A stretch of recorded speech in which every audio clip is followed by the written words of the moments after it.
Hello everyone, today we are going to learn basic SolidWorks tutorial how to add a watermark. As example, I will create simple 3D objects. You can draw rectangle and then use extrude tools to convert into 3D. The next, I will create for the file properties and set like into watermark. For value, I will set Mufasucat channel.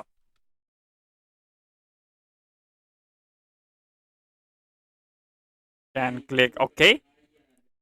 And the next, I will click in notation, right click in notes, and then you can insert notes area.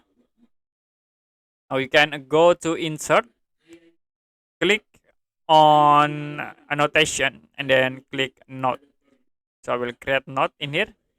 You can choose from the file properties, reset into watermark, and click OK. So you can set again for the bold and then the color.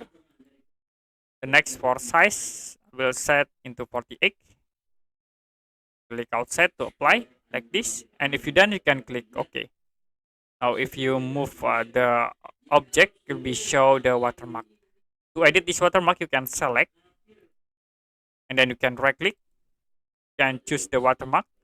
It will be show the watermark option in it. You can set behind the geometry on or on top of geometry. You also can set for the transparency. Click outside again to apply. Okay, that's it for basic SolidWorks tutorial, how to add a watermark.